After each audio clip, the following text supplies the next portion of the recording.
Hi, welcome to Art with Crafty Chris. Today we're going to look at op art, which is short for optical illusion art, which is popular in the 60s. There's artists such as Victor Vasari and Bridget Riley used pattern and line and colour in their artworks to create an illusion in their artworks. But so today we're going to be mainly using black and white, but if you'd like to colour later on after we've done that, then you can always use pencils. I recommend using pencils for this activity, and just regular pencils are a great way to go. I did actually experiment using watercolour, and I experimented using Poscas. I'll show you some of those images later on. They weren't as successful as the pencils. The pencils were actually quite easy to use for grading or making forms seem darker and lighter in certain areas, and I'll talk about that as we get into it.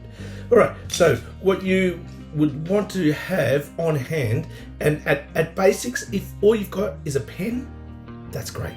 Don't worry, you can do that. So if you've got a HB pencil, like so, because they're quite easy to erase, that would be a good way to go. I'm using there we go, I've got a 2B.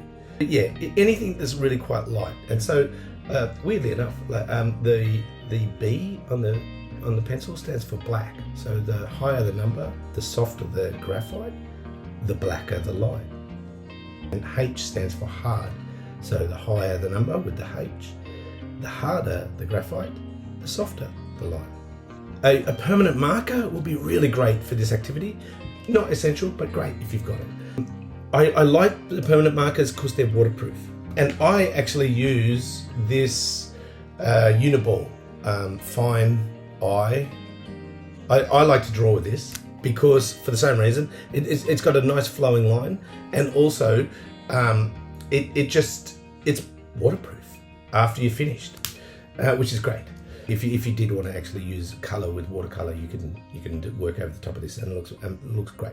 Okay, you might also need some scissors and some cardboard if you're working with kids, because what we're going to do is make a template. I've just got any cardboard you can lay your hands on is fine. I had this corrugated stuff and it left some bumps, but it just adds to the work. I found when I first did these the really tight corrugations, that would be harder to work with kids. Make it simple for yourself and make it quite stiff and easy, undulation in the wobbly line that you place on your template or your stencil, and just for the ease of getting the kids to use it. But what we then did, and I'll insert the pictures for you there, so you can see them over the top. So you can see that some of them we did with I've left them plain, and then some of them I've coloured. But the colouring is entirely up to you. You can do that later. Whenever I'm doing these activities, I always frame my picture before I start. That's a good idea for two reasons. It means that the templates are going to be larger than what you're working on, because these are made from A4 as well.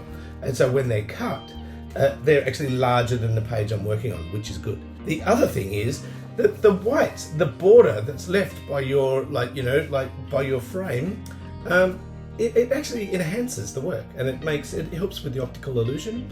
Also, I actually like the wobbly freehand frame, but that's just that's a personal take. You can do it with a ruler if you want to. If you've got one, you don't need to. Again, you can get away with just using one pen or one texter today, if that's all you want to do. If that's all you got, that's great. You can do it. And some paper. Okay, let's talk about it's basically art that uses line. But Bridget Riley, she was English, and she was born in 1931, and she was one of the leading practitioners of op art, and she used strong geometric shapes, both in black and white and colour, to produce these amazing sensations of movement and illusion. So some of her work is said to make people feel like they are skydiving, and for others, they feel like they're seasick. Now, actually, this art definitely does this for me. And when I named this for my art class, that's why I named it Op Art, because it was bending my noodle and breaking my brain. I've put together a Spotify soundtrack that goes quite well with this. It's like kind of trippy music that might help you get in the mood, and you can access that here. It's just I'll pop that in there somewhere.